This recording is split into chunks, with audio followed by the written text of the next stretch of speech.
அப்போ நீ செத்து போனீன்னா அதே நாள்ல திரும்ப வருவ, அப்படிதான்? நான் செத்தா இல்ல தலைவரே, அவன் செத்தா அதே நாள்ல அதே நேரத்துல நான் திரும்ப வருவேன்.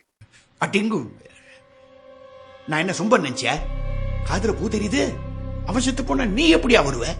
அது எப்படியா ஒரே நாள்ல மறுபடியும் ஒத்த மாட்டிக்க முடியும்? எதுக்கு அதெல்லாம் பண்ணிட்டு இருக்க? சென்டர்ல ஏதாவது போஸ்டிங் வேணுமா? செஞ்சு தரேன். அதை விட்டுட்டு இந்த விட்லாச்சாரியா கதையெல்லாம் என்கிட்ட சொல்லிட்டு இருக்காத. எனக்கே இது புரியாம இப்பதான் கொஞ்சம் புரிஞ்சிருக்கு. உங்களுக்கு நான் எப்படி புரிய வைப்பேன்? புரியுது, எனக்கு நல்லா புரியுது. நாளைக்கு நான் சிஎமாக போறேன். உனக்கு என்ன வேணுமோ கேளு. என்னுடைய 30 வருஷ கனவையாது. ஐயா, என்ன நீங்க சொன்ன கரெக்ஷன்லாம் பண்ணிட்டீங்கய்யா. இன்னைக்கு ஸ்பீச்சா? ஆமாங்க ஐயா. எல்லோருக்கும் வணக்கம். முண்டா 2 சுழினா போட்டிருக்கிற? ஐயா, கூகுள்ல அப்படிதான் போட்டிருந்துச்சு. என்னப்பா வணக்கம் சொல்றேன், யாரும் பதில் சொல்ல மாட்டீங்களா? நம்மெல்லாம் இன்னைக்கு இங்க கூடி இருக்கிறது எதுக்காக? ஓட்டுக்காகவா? கட்சிக்காகவா? எங்களுக்காகவா? எங்க குடும்பத்துக்காகவா? இல்ல, நாட்டுக்காக.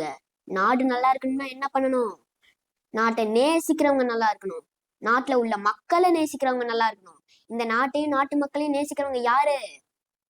அவரு யாருன்னு என் கண்ணுக்கு நல்லா தெரிகிறது. உங்கள் கண்களுக்கு தெரிகிறதா? தெரிகிறதா? எங்க இருக்காரு? இங்க இருக்காரா? இந்த மேடையில இருக்காரா? யார் அது? ஓ, பச்சை துண்டு போட்டிருக்காரா? அவருதான் நம்ம தலைவர். அவருக்கு தான் போடணும் ஓட்டு. நடக்குது தலைவரே, நடந்தது. மேடையில நீங்க பேசுனீங்க, அதை நான் பார்த்தேன். திரும்பி பார்த்து உங்க டைலாக்லாம் எனக்கு பிராந்திக்கல மக பயிற்சி தலைவரே. ரஃபிக் நம்ம பிளான் பிரகாரம் பேர்கேட் கிட்ட போய் நின்னா ஹிட்மேன் மேல இருந்து சுட்டான், சிஎம் செத்தான். அப்ப வந்தான் தலைவரே. அவன் வந்தான், சுட்டான், செத்தான், ரிப்பீட். வந்தான், சுட்டான், செத்தான், ரிப்பீட்.